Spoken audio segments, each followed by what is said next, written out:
Կապիտալի ուժը հաղորդման հովանավորն է անշարժ գույքի ոլորտում առաջատար Argo Realty ընկերությունը։ Այցելեք Կոմիտաս 19 կոտորակ 1։ Սա Argo-ի հասցեն է, որ գտնեք ձեր հասցեն։ Իմ համար օրինակ բիզնեսը ի սկզբանե փողի մասին չի։ Դուք քանի տարեկանից եք սկսել փող աշխատել։ Օրինակ միջին որակի մի ռեստորան ունենալու համար հիմա որքան գումար է պետք։ Այսինքն իմ հաշվին ինչքան փող կա, դրանց էներգիա չեմ ստանում։ Այդ հայկականությունը կորում է։ Չի կորում։ Ձեր երեխաներին եք այդպես դաստիարակում։ Ոնց որ դուք ավելն եք ես տվյալներ։ Բարի երեկո հարգելի հեռուստադիտողներ, 168 TV-ի եթերում Կապիտալի ուժը հաղորդաշարն է եւ իմ այսօրվա հյուրը Մարգարյան բիզնես գրուպի հիմնադիր, սեփականատեր Կարեն Մարգարյանն է։ Բարև ձեզ, պարոն Մարգարյան։ Շնորհակալ եմ մեր հրավերն ընդունելու համար։ Պարոն Մարգարյան, եթե դուք ունենաք 1 րոպե ժամանակ, հիմա ինչ կպատմեք ձեր մասին մեր հեռուստադիտողներին։ Կպատմեմ, որ ինչ ես ինձ հիշում եմ, ինչ տարիքի ու նրան եմ հասել, ինչ որ ես մտածում էի փոքր ժամանակ, այսինքն իմ երազանքը չի եղել դառնալ կոսմոնավտ, հա, ոնց որ շատ երեխաներ են ասում, ուզում եմ կոսմոնավտ դառնալ կամ բժիշկ, հա։ Ես միշտ ուսացել եմ բիզնեսով զբաղվել եւ այսօր զբաղվում եմ իմ սիրած գործով։ Ամենակարևոր բաներից մեկը դա է իմ կյանքում, որ ես սիրում եմ իմ աշխատանքը, ես ապրում եմ իմ աշխատանքով ու շատ շնորհակալ եմ ճակատագրին, որ բերել է, հասցրել է այս ուղի վրա։ Դուք ասացիք, որ հիմա անում եք այն, ինչ երազել եք փոքր տարիքում։ Դա լինում է սովորաբար այն պարագայում, երբ ինքներդ բիզնեսմենի ընտանիքից եք, տեսնում եք ավանդույթը, որոշում եք դրա շարունակողը դառնալ։ Ձեր պարագայում այդպես է եղել, թե ոչ։ Իհարկե դա նշանակություն ունի, բայց կարծում եմ, որ իմ ծնողները երբեք չեն ասել դու պետք է բիզնեսմեն դառնաս կամ պետք է շարունակես իմ աշխատանքը, այսինքն ես եմ որոշել ինքս, որ պետք է զբաղվեմ բիզնեսով։ Իրականում հիմա զբաղվում եմ սննդի ոլորտում, այսինքն ռեստորանային բիզնեսում, բայց իրականում նա չէր, որ ի սկզբանե գիտեի, որ պետք է ռեստորանով զբաղվեմ։ Դա ինչ որ տարիքում տարբեր փուլերով անցնելով հասկացել եմ, որ սա է այն հոգեհարազատ կամ ինձ շատ մոտիկ բիզնեսը, որով որ ես մեծ հաճույք եմ ստանում աշխատանքի մեջ։ Այսինքն ընթացքում հասկացել եմ, որ հիմա սնունդն է, որտեղ իրականում երբ որ երիտասարդ էի, հիմնեցի մի ընկերություն, որը զբաղվում էր կաբելային հեռուստատեսություններ, ինտերակտիվ կաբելային հեռուստատեսություն կար, ընկերոջս հետ հիմնեցինք այդ ընկերությունը, բայց ես հասկացա, որ IT-ն ընդհանրապես իմը չի, որտեղ չէի հասկանում, ուղղակի բիզնեսի մասով էի նայում ու հասկացա, որ իմը սնունդն է։ Ու ինչ որ բերումներով բացեցի առաջի ռեստորանս ու հասկացա, որ դա ինձ շատ դուր է գալի ու սկսեցի զբաղվել ռեստորանային ոլորտի բիզնեսով ու զարգացմամբ։ Փոքրուց սիրել եք համով բաներ ուտել, համով բաներ պատրաստել։ Այո, փոքրից սիրել եմ համով ուտել, համով բաներ պատրաստել, ընկերներս հյուրասիրել, ընտանիքիս համար ինչ-որ բաներ պատրաստել, հավաքույթներ կազմակերպել, շատ կարևոր, իրականում շատ կարևոր բնավորության գիծ է, որտեղ եթե չկա այդ բնավորության գիծը, ավելի լավ է այդ բիզնեսով չզբաղվել։ Օրինակ ինձ շատ են դիմում, ասում են ուզում են կոնսուլտացիա անենք, մի հատ մեր ընկերը ուզում եմ ռեստորան բացի ու երբ որ զրույցի ժամանակ զրուցում ենք, ես առաջի հարցը սենց է դա, ասում եմ, հարցնում եմ, դուք պատրաստել սիրում եք, դե ասում եմ, ձվածեղ էլի, եթե բան, իսկ ասում եմ, ոնց ես պատրաստում, դե ասում եմ, դե ջարդում եմ, գլազունյա էլի, ասում եմ, хорошо, իսկ ընկերներիդ դաչա ունեք, ասենք ամառանոց ունեք, ասում եմ, դե հա ունենք, ասում եմ, իսկ ինչ-որ շուշուտ եք հավաքվում ընկերներով, ընտանիքով, դե ասում եմ, չէ, արդեն հոգնել եմ, դաչալ չեմ գնում, ասում եմ, մյուս արդեն երրորդ հարցս, այն վերջնական հարցն է, ասում եմ, իսկ ինչ եք մասնագիտությունով, ասում եմ, ֆինանսիստ, ասում եմ, ես խորհուրդ կտամ, որ ռեստորան չբացեք, ասում եմ, բայց ինչի լավ բիզնես է, դե ասում եմ, բիզնեսը լավ է, բայց կողքից է տենց շատ թեթև ու լավ երևում, բայց եթե մարդը ստեղծագործ չի, այսինքն ֆինանսիստները հիմնական ստեղծագործ բան չունեն, ավելի լավ է ռեստորան չբացես ու ռեստորանի բիզնեսի մեջ չմտնես, որովհետև ռեստորանի բիզնեսը հյուրընկալության բիզնես է, չէ՞, այսինքն հյուրին պետք է ընդունես ու ընդունեցնես ոնց որ տանը կընդունես, եթե տունը դու սովոր չես հյուր ընդունես ու դա քոնը չի ու ավելի լավ է այդ ռեստորանի բիզնեսի մեջ չմտնես, որովհետև դու ամենօրյա շփման մեջ ես հյուրի հետ, քեզ ճանաչում են, քեզ գալիս են քո ռեստորան, որտեղ գիտեն, որ դու ես սեփականատերը եւ քո ոճով ես այդ ամեն ինչը պատրաստել։ Եվ սնունդը, եւ մթնոլորտը դու պետքա ստեղծես, այսինքն դա ձեռագիր պետք է լինի։ Ռեստորանը հենց ինքնին բնավորություն ունեցող, ես միշտ համեմատական եմ անում մարդու հետ, հա, ամեն բրենդը ռեստորանի դա մի բնավորության մարդ է, որը որ դու ստեղծում ես, որպեսզի հյուրերը շփվեն իր հետ։ Ռեստորանից յուրաքանչյուր ունի բնավորություն, թե սեփականատիրոջ բնավորության որոշակի գծեր պրոյեկտվում են այս կամ այն ռեստորանի վրա։ Ինձ թվում է գիբրիդ է, որովհետև յուրաքանչյուր բիզնես նման է իր սեփականատիրոջը։ Դա չգրված օրենք է, դա միշտ տենց է։ Դե հիմա եկեք կոնկրետ օրինակների վրա ցույց տանք Մարգարյան բիզնես գրուպը քանի ռեստորան ունի իր կազմում։ Այս պայն 5 ռեստորան է, որից մեկը Արաքսանդի կետ է։ Եվ մի պրոյեկտ ունեմ, որը քեթրինգ է, դե դա ռեստորան չի, ընդհանուր ծառայություն է, քեթրինգն է ծառայությունն է, որը որ այսօր շատ մեծ համբավ ունի ու կազմակերպում ենք մեծ հարսանիքներ, միջոցառումներ, տարբեր տեղեր, կարող ասենք, չգիտեմ, քաղաքից դուրս ծառի վրա, այսինքն ըստ պահանջարկի, այո, որտեղ շատ ընդունված հիմա, շատ տենց վայրի տեղում, երբ որ ոչ մի բան չկա, ոչ մի կոմունիկացիա չկա, կազմակերպել ինչ-որ հարսանիք, դա մեծ աշխատանք է իր մեջ ներառում, բայց շատ հետաքրքիր կազմակերպում ենք։ Հիմա վերադառնալով հարցիս, օրինակ, չինարը ձեր բնավորության որ գծին է մոտ, նման կամ մյուսը։ Չինարը շատ հետաքրքիր իմ համար նախագիծ է, որը որ ի սկզբանե երբ որ ես բացում եմ, իմ երազանքն էր, որ չինար ռեստորանը լինի ամբողջ աշխարհում։ Դա երազանքը ու արդեն հիմա նպատակ է, որտեվ ամեն յուրաքանչյուր մարդ ունի իր միսիան, որ ոլորտում որ աշխատում է, ու ես կարծում եմ, որ իմ միսիան դա հայկական խոհանոցի զարգացումն է կամ ռեստորանների բացվելն է ամբողջ աշխարհում։ Իրականում մեզ թվում է, որ հայկական խոհանոցը ամբողջ աշխարհում հայտնի է, բայց դա տենց չի, ու մտածում եմ, որ պետքա անպայման դա իրագործվի։ Հիմա արդեն մի քանի երկրների հետ բանակցություններ եմ վարում, հասկանամ թե որտեղից սկսեմ, ավելի ճիշտ որտեղից սկսեմ, բայց ի սկզբանե չինար ռեստորանը իր գաղափարով եղել է հետևյալը։ Չինար դե գիտեք, ծառա, որը որ տարածաշրջանում սա շատ ընդունված է եւ կենտրոնական փողոցները տնկված են չինարով։ Այսինքն ինքը հայտնի ծառա։ Իսկ ինչի չինար, որովհետև հայերը իր բնավորությամբ միշտ սիրում են ծառի տակ հավաքվել ընտանիքով, ճաշկերույթ կազմակերպել։ Այդ հավաքատեղին է ոնց որ հենց միտքը դրա մեջ է։ Շատերը տենց բաների վրա ուշադրություն չեն դարձնում, ասում են դե անունն է, տենց ընտանիքով հավաքվեցինք, անուն որոշեցինք, բայց ամեն ինչ սկսում է հենց բրենդի ստեղծման գաղափարից, անունից եւ մնացածից, այսինքն շատ մարդիկ, որոնք ռեստորանային բիզնեսի մեջ են մտնում, մտածում են, որ մի հատ շեֆ խոհարար լավ կունենանք, մի հատ դիզայներ կունենանք ու հարցերը կփակվի, բայց տենց չէ, մինչեւ դրան հասնելը շատ գործ կա անելու։ Պետք է առաջինը գաղափարը Գաղափարը։ Հիմա ծառի այդ գաղափարն էր, երկրորդը այն հարցին, ինչ որ դուք տվեցիք, ինչով է ձեզ նման։ Ուրեմն շատ ուսումնասիրելով հասկացա, որ Հայաստանում չկա մի ռեստորան, որտեղ ավելի շատ արտացոլվում է մեր այս պահին եղած հայի բնավորությունը։ Շատ ռեստորաններ կա, որ մտնում եք պատմական, ցած տեսնում եք, որ ինչ որ հին գույք կա, ինչ որ հին բաներ են ցույց տալի, հա, կոլորիտային, բայց այնտեղ ծանր բաներ կա, էլի, միտեղ գութանն է դրած, միտեղ անընդհատ ինչ որ ցույց ենք տալիս, որ տառապանքի, պատերազմի։ Հա, էլի, միշտ ինձ դա հուզում էր ու ես ասում էի պետքա ստեղծել մի ռեստորան, որը որ ցույց տա այսօրվա մեր բնավորությունը։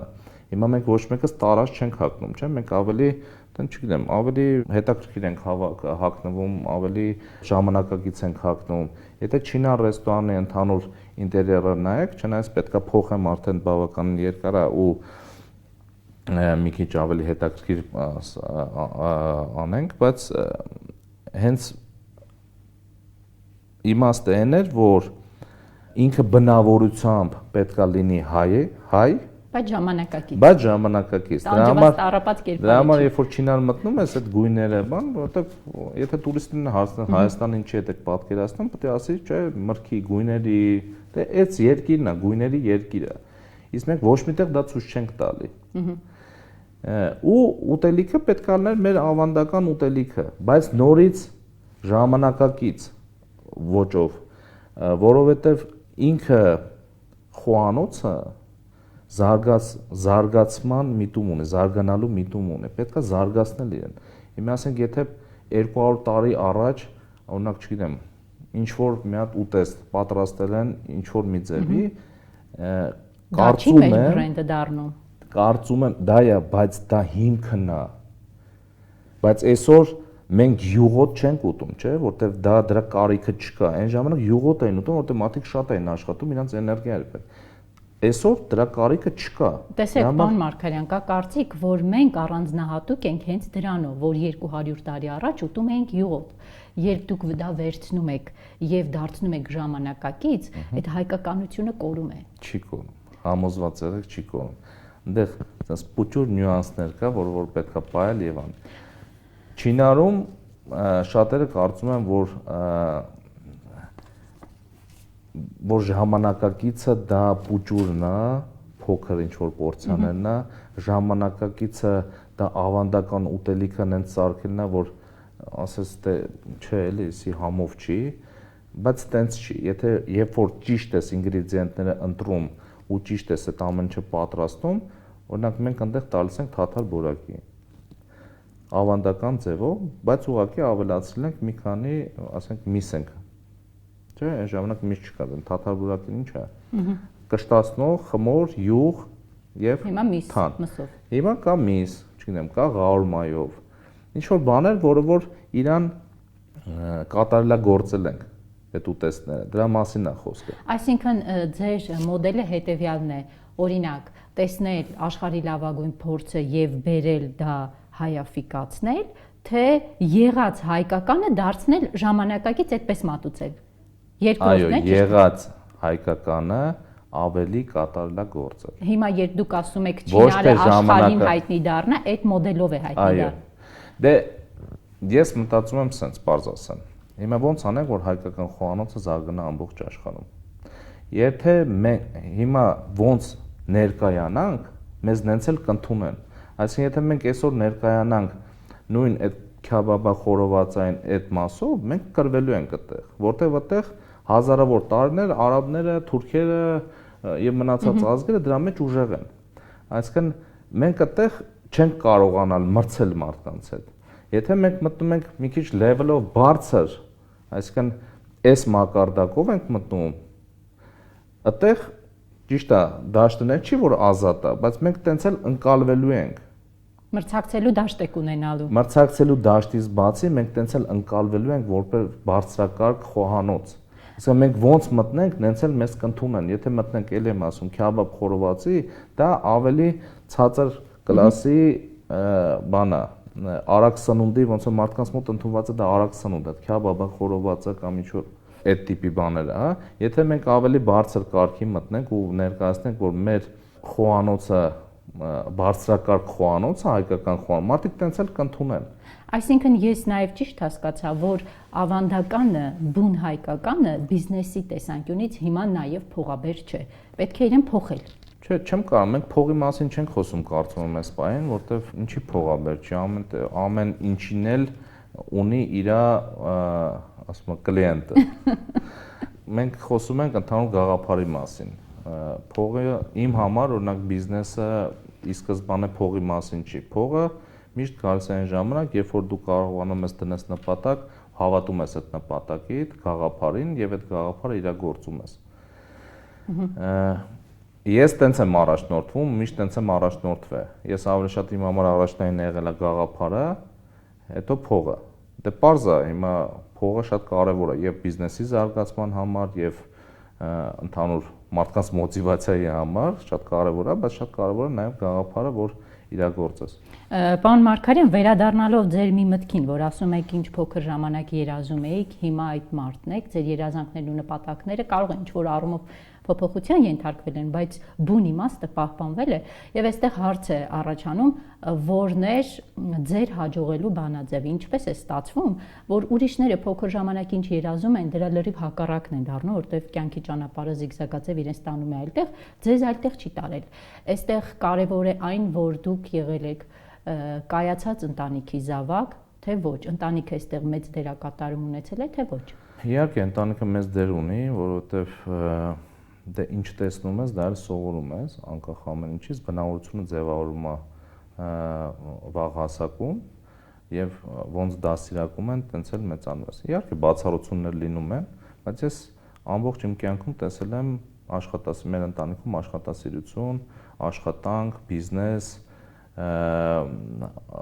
անհաջողություններ, հաջողություններ եւ այդ ճանապարհով ես անցնելով նույն ճանապարհն եմ անցել եւ հասել եմ այսօր այն կետին, որը ես կամ։ Իսկ այդ ճանապարհը անցնելուց բնավորության ինչ որակներ կորցրեցիք։ Շատ բարի լինելն եմ ուզում կորցնեմ, բայց չի ստացվում։ Այ հիմա օրինակ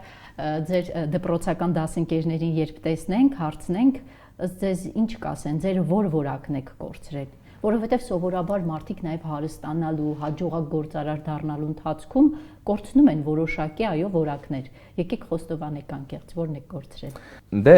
չեմ կարծում, որ ինչ-որ բնավորության գծեր կորցրել եմ, իսպառ։ Ուղղակի մի քանի բնավորության գծեր պարզա որ ավելի կզսպվեն, իսկ մնացածը որ ավելի պետքա բիզնեսին, դրանք ավելի գլուխ կբարձրացնեն։ Դա բնական երևույթ է ու ամենակարևորը որ մարդը հասկանա դա եւ աշխատի իր վրա։ Ես օրինակ շատ բնավորության իմ գծեր չասեմ որ, բայց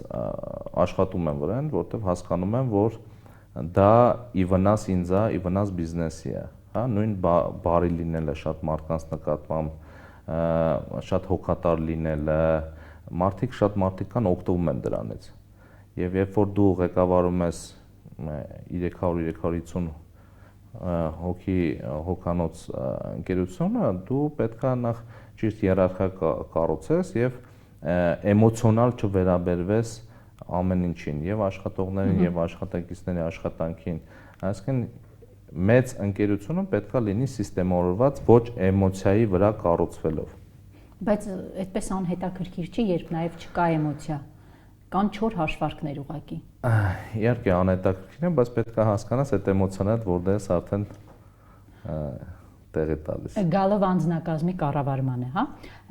Դուք առաջնային ինչին եք ուշադրություն դարձնում, երբ մարդիկ գալիս են եւ ուզում են աշխատանքի ընդունվել։ Կան առաջնային որակներ, որոնք ձեզ համար top 1-ն են։ Գուցե մասնագիտական առումով ինչ որտեղ կաղում է, բայց ասում եք այքան որ այս որակներն ունի, ինքը արժե որ մեր թիմում աշխատի։ Դե ի սկզբանե ասեմ, որ բիզնեսի հաջողությունը դա ճիշտ ու լավ թիմ հավաքելն է, շատ կարևոր է, որտեվ եթե չունես ուժեղ թիմ, չունես ուժեղ ընկերություն, դա չգրված օրենք է, դա տենց է, դե հենց ղեկավարի հմտությունը գալիս է, որ ճիշտ մարդկանց ընտրի։ Այսինքն միանգամից ճիշտ եւ ուժեղ մարդիկ բերեք, թե բերեք նրանց ուժեղացնեք։ Եվ նենց, եւ նենց։ Ես մաքսիմում աշխատում եմ, որ մարդկանց աճացնեմ իմ ընկերությունում, որովհետև երկար տարիներ աշխատելով մարդիկ կապնում են այդ ընկերության հետ, այդ ընկերության մշակույթի հետ, այդ ընկերության մոտեցումների հետ, սկզբունքների, նպատակների հետ, եւ երբ որ նոր մարդ ես բերում, դա ժամանակապետ, երբ որ ամեն մարդ չի կարող միանգամից այդ մշակույթը ընդունել, ու շատ մարդիկ երբ որ տեսնում են, որ դա իրանցը չի, կամ դու ես տեսնում, որ այդ մարդը չի կարող այդ մշակույթը իրանով ոնց որ ընդունի, ուղղակի չի ստացվում աշխատանքը։ Իսկ ինչ վերաբերում է աշխատակիցներին ընդունելու, կա սկզբունքներ, որով ես առաջնորդվում եմ, առաջինը այդ խիմիա կոչվածն է, որը որ պետքա մարդկանց մեջ լինի։ Ես հիմնական հանդիպում եմ այն մարդկանց հետ, որոնք մենեջմենտի, top մենեջմենտի համար են, այսինքն ընդունում աշխատանքի, մնացածը դա մերկաբաժին կա, զբաղվում է ընդհանուր ընկերության մեջ աշխատակիցներ ընդունում, բայց իրանք էլ ընդունում են այդ սկզբունքները հաշվի առնելով։ Իմ համար շատ կարևոր է նվիրվածությունը, իմ համար շատ կարևոր է մարդու անկեղծությունը, մի քանի ֆակտորներ կա, էլի, շատ կարևոր, որը որ գործի մեջ իմ համար շատ կարևոր է։ Եվ ես չեմ նայում, որ ասենք կան պոզիցիաներ, որ այդպես շատ չեմ նայում, որ մարդը այդ մասով օրինակ փորձ չունի։ Ես օրինակ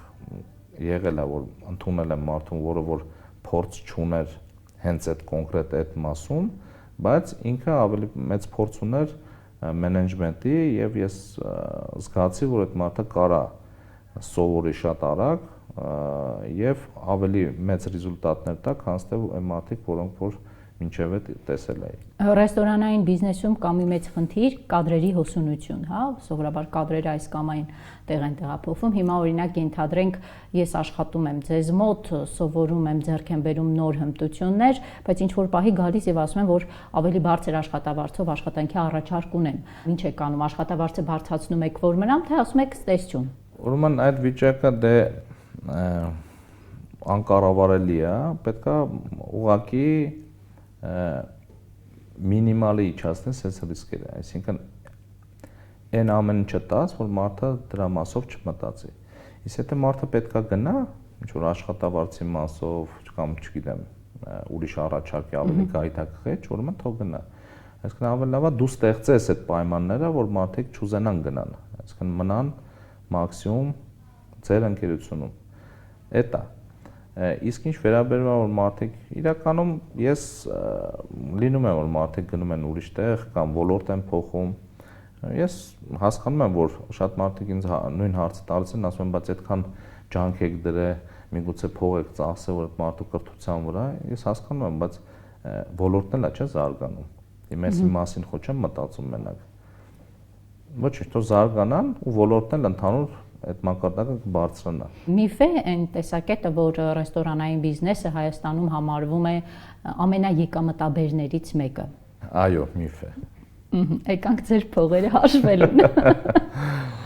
Կապիտալի ուժը հաղորդման հովանավորն է անշարժ գույքի ոլորտում առաջատար Argo Realty ընկերությունը։ Այցելեք Կոմիտաս 19 կոտորակ 1։ Սա Argo-ի հասցեն է, որ գտնեք ձեր հասցեն։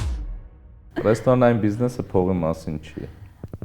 Բայց նաև փողի մասին է։ Նաև փողի մասին է, իհարկե, յուրաքանչյուր բիզնեսը փողի մասին։ Ես դրա համար սկզբում ասացի, որ իմ համար ավելի շատ կարևորը գաղափարն է, նոր փողն է։ Ստեղծագործել այո։ Այսինքն ես այսօր կարայի ունենայի մեկ ռեստորան, ավելի շատ փող ունենայի, քան թե 6 պրոյեկտով։ Իմ համար փող ասածը ֆիզիկապես չի։ Փող ասածը ծավալն է ընկերության եւ այն նախագծերը, որ մենք անում ենք։ Ես այդտեղից եմ էներգիա ստանում։ Այսինքն իմ հաշվին ինչքան փող կա, դրանից էներգիա չեմ ստանում ընդհանրապես։ Քարտի թվերից էներգիա չեք ստանում։ Ընդհանրապես էներգիա չեմ ստանում։ Ես ստանում եմ էներգիա, երբ որ նոր նախագիծ եմ անում, նոր գաղափար է ծնվում, նոր գաղափար ենք ինչ-որ անում, իմ միսիայից յետևից եմ գնում հասկանալու թե ոնց եմ զարգացնելու, չգիտեմ, այդպես հարցեր կա, որ իմ համար ավելի էներգիա են տալի, քան թե ֆիզիկապես փողը։ Այդ դեպքում վերջնանպատակը ո՞րն է ձեր։ Ասացիք նպատակներից մեկը Չինարը աշխարհին հայտնի դարձնել։ Միսիա։ Որտեվ ես կարծում եմ, որ յուրաքանչյուր մարդ, երբ որ ծնվում է այս աշխարհում, ունի միսիա, ու պետք է գտնի իր միսիան որն է ու պետք է անի, որը պետք է նորից եմ ասում չմտածի փողի մասին, այլ պետք է մտածի միսիա, բայց համոզված եմ, եթե դա բարի գործ է, հաստատ փողը իր հետևից կլինի։ Իսկ որպես գործարար նպատակը թիրախը ո՞րն է։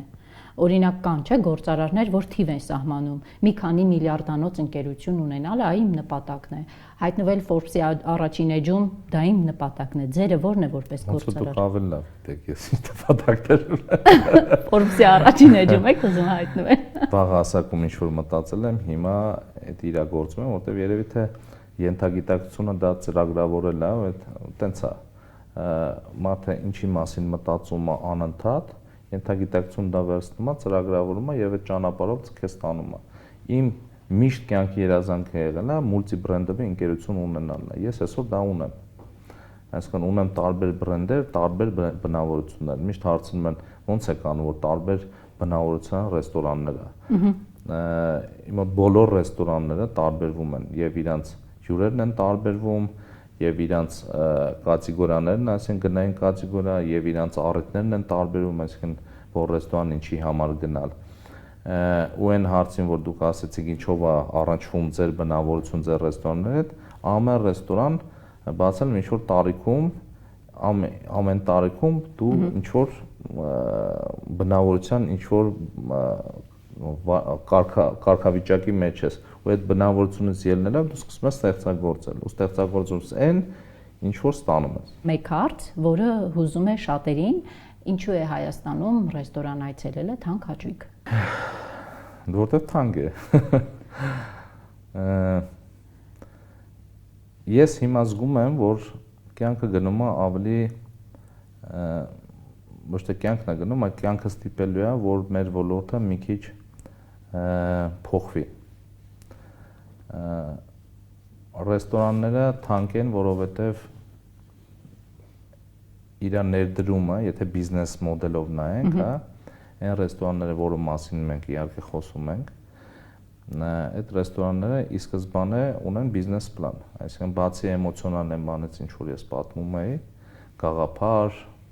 ստեղծագործություն եւ մնացած բան, դե բայց այդ ամեն ինչի տակ կան թվեր, որը որ չի կարելի անտեսել։ Թվերը հետեւյալն են, դա համաշխարհային պրակտիկայում ընդունված թվեր են, ու յուրաքանչյուր ռեստորան պետքա իր գումարը հետ բերի մինչև 3 տարի։ Դա ընդունված պրակտիկա է։ Հիմա քանի որ ամեն ինչ թանկացել է, նաև թանկացել է իր հետ վերադարձի գումարը։ Այսինքն այսօր 3 տարին դառել է 5 տարի։ Ու գնալով բարձրանում է։ Դա արդեն դառնում է ոչ եկամտաբեր բիզնես, որտեղ ռեստորանը մինչև 5 տարի աշխատելուց հետո դու պետքա նորից ներդրում անես, որտեղ մաշվածություն կա, մարդիկ հոգնում են, մարդիկ նոր բան են ուզում ու նորից պետքա ներդրում անես։ Այ հիմա հասել ենք այն փուլում, որ ռեստորան բացելը արդեն պետքա մտածես, բացես թե չբացես, որտեղ իրականում ռեստորան բացելը այսօր քառակուսի մետրը մոտավորապես 2500-ից մինչև $3000 փող է նստում։ Օրինակ, միջին որակի մի ռեստորան ունենալու համար հիմա որքան գումար է պետք։ Եթե 200 քառակուսի մետրանոց տարածք կա, դա մոտավորապես $600,000 մասին է խոսքը։ Եվ դա ներդրողը պետք է իմանա, որ ինքը 3 տարի անց չի բերելու այդ գումարը։ Եթե 3 տարում հետ կվերադարձնի, ուրեմն ինքը օլիմպիական չեմպիոն է։ Այդ պարագայում ռեստորանները մրցակցությանն ինչպես են դիմանում։ Մի կերպ։ Հիմա մի կերպ, որովհետև տպավորություն է, որ զբոսաշրջիկների մեծ հոսքեր ունենք ու լավ է ձեր վիճակը։ Փաստորեն մի կերպ։ Մենք խոսում ենք զբոսաշրջիկության մասին սեզոնին, իսկ ոչ սեզոնին ոչ մեկ դրա վնասները չի հաշվում։ Վնասները, հա։ Դեկտեմբերից հետո, դեկտեմբեր, հունվար, փետրվար, մարտ, ապրիլ, դա 5-6 ամիս ծանր ամիսներ են, որտեղ այդ վաճառքները մոտավորապես 50% իջնում է։ Այսինքն այդ ամբողջ թիմը դու պետքա պահես, այդ վարձավճարները բերդ տաս, հարկերը պետքա վճարես, կոմունիկացիաների համար պետքա վճարես։ Այդ ամեն ինչը բերում է դրան։ Դրա համար եք նաև զուգահեռ արագ սննդի ցանց փորձում ստեղծել։ Արագ սննդի ցանց փորձելու նպատակը ոչ միայն դա է, այլ նաև հասկանալով, որ այսօրվա կյանքը տանում է դրան։ Այսինքն մարդիկ այսօր ավելի հագնվում են նենց ոնց որ իրանց է հարմար, ուտում են նենց ոնց որ իրանց է հարմար, արագ է, միգուցե ավելի էժանա ու արագ սնունդը անպայման չի անորակության մասին չի խոսքը։ Հա մարդիկ որ ասում ես արագ սնունդ կամ այդ fast food ասածը մտածում են սննդի անորակ լինելու մասին, դա ընդհանրապես տենց չի։ Ուղղակի ճիշտ կոորդինացիայի ու ճիշտ մեխանիզմի, ճիշտ սիստեմա դրնելու ժամանակ դու կարողանաս նենց անես, որ սնունդը արագ պատրաստվի։ Հիմա մարդիկ տնից դուրս չեն գալի։ Շատ առաքումները շատ է զարգացել ու ամբողջ աշխարհում է զարգանում։ Եվ բոլոր տեղերը նույն խնդիրը կա, ես տարբեր գործընկերներ ունեմ, երբ որ խոսում ենք, չինեմ Ռուսաստանում, Դուբայում, Եվրոպայում, Ամերիկայում, կյանքը դրան է տանում, որ մարդիկ սկսել են հեշտ ապրել, այսինքն Այսօր սնունդը պետք է 10 րոպեում, 15 րոպեում կամ մաքսիմում 20 րոպեում հասնի տուն կամ օֆիս, իրենք պատվիրում են ու ստանում են, չեն գնում ռեստորան, որտեղ ռեստորան գնալը դա առիթ է մարդու համար ու ժամանակ է։ Պետք է պատրաստվես, պետք է որոշես ուր գնաս, պետք է գնաս ընտրես ինչ ուտես, այսինքն առիթ պետք է լինի, որ դու գնաս ռեստորան։ Իսկ առիթները գնալով քչանում են ու մարդիկ ավելի սկսել են ավելի հեշտ մտածել ու չդժվարացնել իրենց կյանքը։ Իհարկե, այն ռեստորանները, որ լինելու են շատ տենց top ռեստորաններ ու անուն են ունենալու, նրանք աշխատելու են, բայց իմ կարծիքով շատ արագ զարգանալու է հենց այս մասը, այսինքն առաքումների մասը, արագ սնունդի մասը եւ այդ ոճի ռեստորանների մասը։ Մրցակցային ինչ կարևոր հատկություններ պետք է ունենա սեփականատերը, որ դիմանա այդ մրցակցությանը եւ արագ սննդի ցանցի աճմանը դիմանա եւ նաեւ ռեստորանային բիզնեսում մրցակցության։ Հիմա դուք ինչ պետք է անեք, որ մնաք ջրի վրա։ Նախ բոլոր առումներով պետք է որակը բարձր պահել եւ սննդի եւ սպասարկման միանշանակ, ճիշտ մարքեթինգային քաղաքականություն վարել, որ ճիշտ ընտրես քո թիրախը, քո սեգմենտը, հա, եւ այդ սեգմենտի վրա աշխատել։ Մարքեթինգն էլ է այստեղ շատ կարեւոր, որովհետեւ ի սկզբանե ես ինչի էի պատմում, որ ամեն ինչ կարծես ոչ թե խոհարար ու դիզայներ ունենալուց, այլ ավելի խորքային բաներ կա։ Որտեւ եթե դու սխալ ես պրոյեկտը թիրախավորում, այսինքն քո թիրախը վերցնում ես,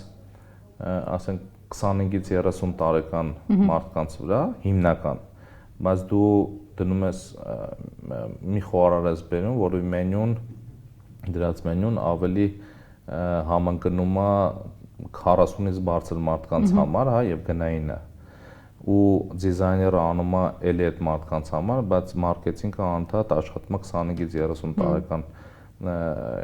երիտասարդների վրա։ Այդտեղ տապալվում եք։ Միանգամից տապալում ես, որտեվ ունենալով նաև փորձ, շատ դեպքերում շատ է լինում, որ շփոթվում ես, շատ հարցերում, կարող շատ փոքր հարցը լինի, բայց երբ որ դու նախատեսում ես եւ պրոյեկտը անում ես, պրակտիկայում պետք է շուտ շտկես, հասկանաս ինչն է սխալ արել, կորեկտիրովկաներ անես եւ շտկես։ Օրինակ Չինա ռեստորանը 5 տարի եղել է ուրիշ անձնակազմ խոհարարների եւ այն ինչ որ ես ստացել եմ հիմա, ես չէի կարողանում ստանալ այն ժամանակ։ Եվ այն ժամանակ ուրիշ մարդիկ էին գալիս, այսինքն հյուրերը լրիվ ուրիշ մարդիկ էին, իսկ հիմա լրիվ ուրիշ մարդիկ էին։ Երբ որ փոխվեց անձնակազմը եւ ես կարողացա ստանամ այն մենյուն, որը որ այսօր ունեմ, մեր խոհարարների օգնությամբ, մարդիկ սկսեցին չհավանել դա։ Այն հյուրերը, որ գալիս են նախկինում, այո։ Եվ օրեր ա եղել, մենք շատ քիչ առևտուր ենք արել։ Այսինքն կորցրեցիք դուք նաեւ։ Մենք կորցրեցինք, բայց ես հավատում էի ու իմ գաղափարը ի սկզբանե տենց եղավ, ես հավատում էի այդ գաղափարին։ Շատ ժամանակ իրականում բոլորը ասում են, բայց Չինարի կողքով անցնենք մարդ չկա նստած, ոչ մեկ չկա, բայց իմ համար մի տարի, 2 տարի շատ դժվար ա եղել, որտեղ իրականում մինչև մարդիկ սովորեցին ու այսօր ես կարող եմ ասել, որ երևի մի շաբաթ առաջ տեղ պետք է ռեզերվ անեք, որ գաք Չինար հաց ուտեք։ Դա եկել է հենց այդ ճիշտ սեգմենտացիայի, այդ ճիշտ սեգմենտ հավաքելուց ու ռեստորանային բիզնեսը շատ ուժեղ PR-ը բանն է։ Ամենաուժեղը դա սարաֆաններ ռադիո կոչվածն է, այսինքն մեկը մյուսին ասելով։ Եթե խոսքի առաջատարա, ինչ որ մեկը եկավ, ասեց շատ համով է, դա 10 հոգու վարակում է։ Դրա համար պետք է միշտ որակը պայել բարձր ու այդ առումով ինքը իրան ոնց որ կպահի այդ իր գիծը։ Իսկ ճիշտ մոտեցում չէ, երբ հենց սեփականատերերն են դառնում իրենց բրենդի դեմքը, իրենք են գովազդում, թվային հարթակներում իրենց դեմքն է։ Ժամանակները փոխվում են ու ամեն ինչ փոխվում։ Դուք պատկերացնում եք, որ 5 տարի առաջ ինչ որ մեկը գովազդեր իր ռեստորանը կամ գովազդեր իր արտադրանքը։ Հազիվ շատ փող տար ինչ որ աստղի, որ դա աներ։ Դա ընդունված չէր, հիմա կարող է կոմպլեքսներ կար, մտածում են դե ոնց անենք, բայց մարդիկ հասկացան, որ մի քանի տարբեր սեփականատերը դա արեցին, հասկացան, որ դա արդյունք է, եւ դա սկսեցին բոլորը գովազդել, ասել, ներկայացնել, որտեվ երբ որ դու ընկերության կամ քո ռեստորանների դեմքն ես քեզ ճանաչում են եւ քո ամեն ասածը դա ընդունում։ Օրինակ, եթե ես ինչ որ մի բան, չգիտեմ, ասենք story եմ, ասենք Instagram-ում ինչ որ բան եմ ուտում ու ցույց եմ տալի, ասում եմ, «Էսի սենց է պատրաստած», շատ դեպքերում լինում է, որ դա այն ուտեստն է, որը որ դեռ մենյուում չկա։ Օրինակ, խոհարը պատրաստել է, ասում եմ, մի հատ փորձեք, մի հատ հասկանամ, ես մի անգամից նկարում եմ, գցում եմ ու հիմա որ ասենք մեկ-մեկ լինում է, որ տենց դիգուստացիայի ժամանակ նկարում, խոհարը ասում, խնդրում եմ, էլի պարոն Մարկան, հանգար չգցեք, որտեվ հեսա գալու եմ, ասեմ, այն Մարկանը, որ էլի ուտում էր, դրանից եմ ուզում ուտեմ։ Պարոն Մարգարյան, դուք հարցազրույցի ընթացքում մի քանի անգամ ասացիք, որ հավատացել եք ձեր գաղափարին միշտ։ Այո, հավատացել եք ձեր գաղափարին, բայց ակնհայտ է, որ ցանկացած հաջողության պատմություն ուղեկցվում է նաև անհաջողության պատմությունով։ Ձեր կյանքում ամենամեծ անհաջողության պատմությունը ինչ տեսք ունի։ Շատ են, որ մեկը հիշեմ։ Ես մի բան գիտեմ, որ անհաջողությունն է կոփում մարդուն։ Եթե չունես անհաջողություններ, ուրեմն դու չես դիմի ինչ-որ բանով ռիսկին։ Շատ բաներ կա, այն ինչ որ մենք պատկերացնում ենք, բայց իրականում տենց չի լինում, որովհետև տարբեր խոչընդոտներ ա լինում, տարբեր հիմա ով կմտածեր, որ պետքա լինի COVID, ով պետքա մտածեր, որ պետքա լինի պատերազմ, չէ, մենք մեր ոլորտը շատ մեծ դժվարություններ ունեցել այդ ժամանակ։ Շատ բաներ կա, որ կախված չի քեզանից եւ արտաքին լիքը ուժեր կան, որը որ վնասում են քո բիզնեսին։ Եվ դրա համար իմ ամբողջ կյանքում ես հիմա էլ շատ հարցերում շփոթվում եմ, շատ հարցերում սխալներ եմ գործում եւ դա պետքա մարդիկ դա տեսնելով պետքա շնորհակալություն հայտնեն իրականում, որովհետեւ դա է կոփում մարդուն, դա է ուժեղացնում։ Դու այդ ժամանակ ես հասկանում, իսկ ինչն եմ սխալ արել, ինչն է պետք այդ անել, որ այդ սխալը չլինի, հա։ Եթե մարդու մոտ չկա սխալներ, չկա վնասներ, չկա, ասենք, անհաջողություններ, ես կարծում եմ այդ մարդը ինչ-որ մի բան սխալ է անում։ Այսինքն անհաջողության դեպքում առաջին հերթին ինքներդ եք փորձում ձեր մեջ հասկանալ, դուք երբ սխալվեցիք, ոչ թե ուրիշը սխալվեց, ոչ թե կյանքը շատ վատ խաղ խաղաց ձեզ հետ, այլ ինքներդ որտեղ երբ որ հարցում սխալվեցիք։ Այո, դա կարծում եմ ակնհայտ է, որ ղեկավարը միշտ իր մեջ պետք է սխալը ման գա, այլ ոչ թե ասի վայ, այս աշխատողը սենց արեց, դրա համար սենց եղավ։ Հիմա այդ աշխատողն ով անտրե։ Ձեր կյանքի դժվար պահերին կա մեկը, որին դիմում եք, որի խորհուրդները հիշում եք, վերհիշում եք։ Դե իհարկե կա հայրս, որը որ ինքն էլ է բիզնեսմեն ու բիզնեսով է զբաղվում։ Բեկոն մսամթերքն դա մեր ընտանեկան բիզնեսն է։ Ես ճիշտ է բեկոնից չեմ սկսել, ավելի վաղ հասակում առևտրով եմ սկսել զբաղվել, խանութ ունեի Փեթակում, հետո երբ որ պետք էր օգնել, արդեն սկսեցի զբաղվել բեկոնով։ Իհարկե հայրս այն մարդն է, որը որ բիզնեսի առումով ես իր հետ եմ խորհրդակցում, բայց իհարկե խելացի կին ունենալն է բախտի բան ու շատ դժվար ժամանակ ինձ կինս էլ է շատ օգնել հարցում։ Ասացիք միջև բեկոն հասնելը նաև Փեթակում խանութ ունեք, այսինքն դուք քանի տարեկանից եք սկսել փող աշխատել։ Ուրեմն 10 տարեկանից աշխատել եմ։ Հիշում եմ հայրս օղու արտադրամասում էր, այնտեղ բանվոր էի աշխատում։ Դրանից հետո այն Դուբայից բան էին, հիշում եք, այն վատ տարիներին Ֆուջիկա էին բերում, ինչ որ ապրանքներ էին բերում։ Հիշում եք, թե չեք հիշում։ Այն վատ տարիներին, որ լույս չկար, գազ չկար, ոչ մի բան չկար, Դուբայից ինչ որ ապրանք էին բերում, ինչ որ բատարեաներ, տաքացնող ինչ որ բան։ Դե ես դրա առևտրով էի զբաղվում։ Դրանից հետո երկու հատ խանութ եմ ունեցել, մեկը բարեկամության մետրոյի տակ էր, դրանից հետո փեթակում եմ խանութ ունեցել, հետո զբաղվում էի բանով, վաճառքներով, մեծ արտադրամասներին կարակ էի վաճառում, ներմուծում էի, վաճառում էի, երևի այդ ժամանակ 16-16 տարեկան է, 16-17 տարեկան է, ու այսօր տենց արտադրությունների ղեկավարներին, սեփականատերերին տենց ընկերություն եմ անում ու այդ վաղ հասակում եմ սաղին հետ ծանոթացել։ Դրանից հետո արդեն սկսել եմ բեկոնով զբաղվել ու ոնց ասացի առաքիչից եմ սկսել, հետո մենեջեր, հետո կոմերցիոն տնօրեն, հետո արդեն տնօրեն։ Հիմա եթե ծնողներին ասեն ձեր երեխան 10 տարեկանից թող գնա գումար աշխատի, կասեն ինչպես, բա կրթությունը։ Դե կրթությունն Ինչպես է կարողացել նաև համատեղել։ Այո, զուգահեռ նաև կրթություն սովորել եմ եւ ինքնակրթությամբ եմ շատ զբաղվում եւ հիմա էլ շատ գրքեր եմ կարդում եւ մասնագիտական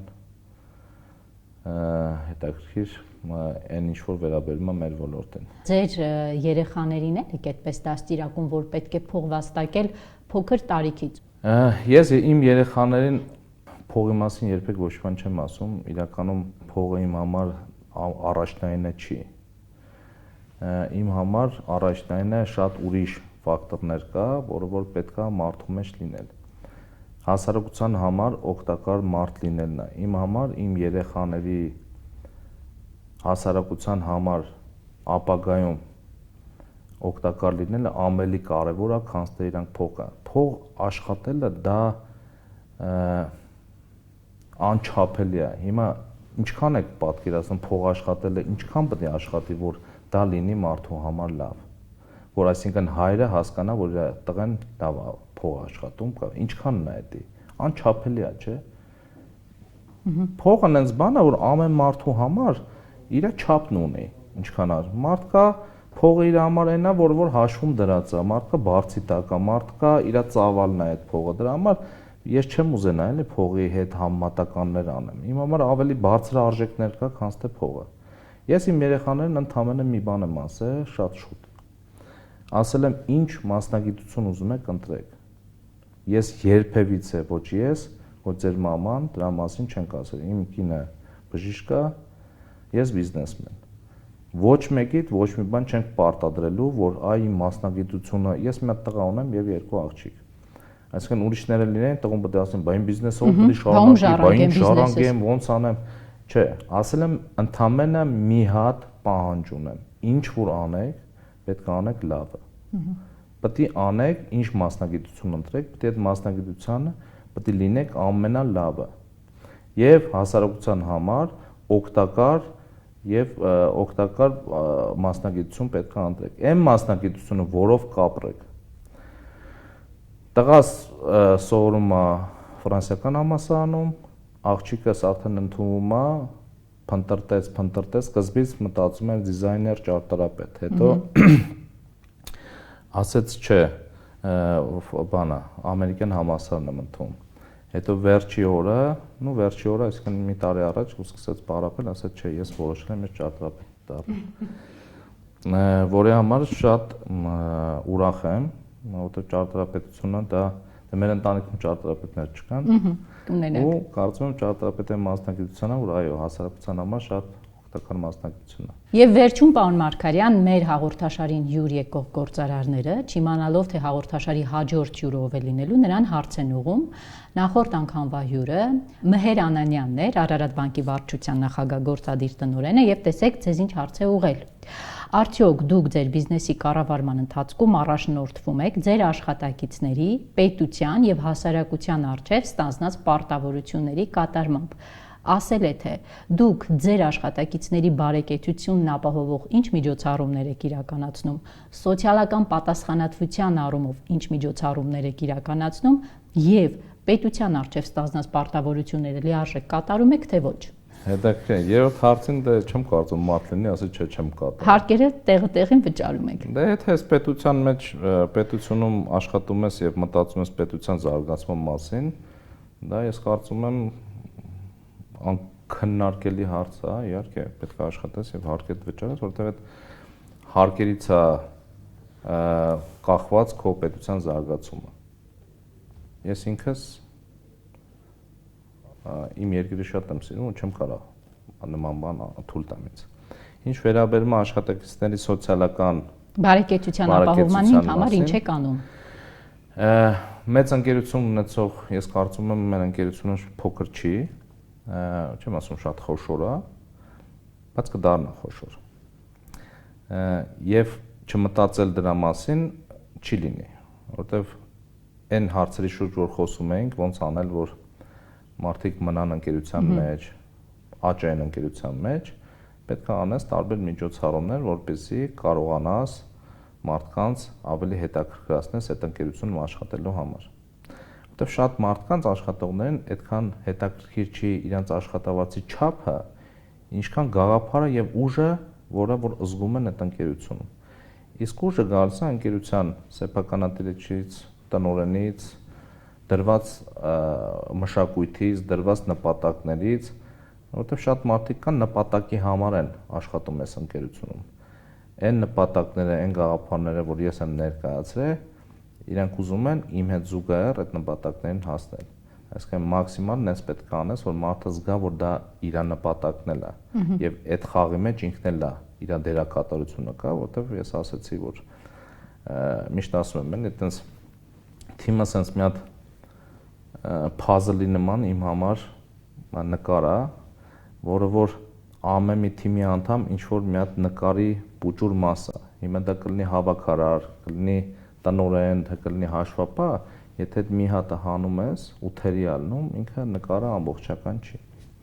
Իսկ սոցիալական ինչ ծրագրերի է մասնակցում ձեր ընկերությունը։ Տարբեր միջոցառումներ անում ենք, դե շատ նաև բարեգործական մասով մեզ դիմում են, իհարկե շատ են դիմում, մենք պետք է հասկանանք ու մենք կարողանում ավելի օգնել։ Իրականում շատ քիչ ենք բարձրաձայնում դրա համար, որտեղ դա ոչ թե անում ենք դրա համար, որ ցույց տանք, որ մենք ինչ-որ սոցիալական աջակցություն ենք անում, այո, մեր ընկերությունը այդ մասով ունի կատարելու միսիա եւ կատարում ենք եւ դրա մասին չենք բարձրաձայնում, անում ենք այն, ինչ որ հարմար ենք գտնում, իրականում չենք կարողանում բոլորին օգնենք, ու ստիպված ենք լինում աջակցենք այն մարդկանց, որ գտնում ենք, որ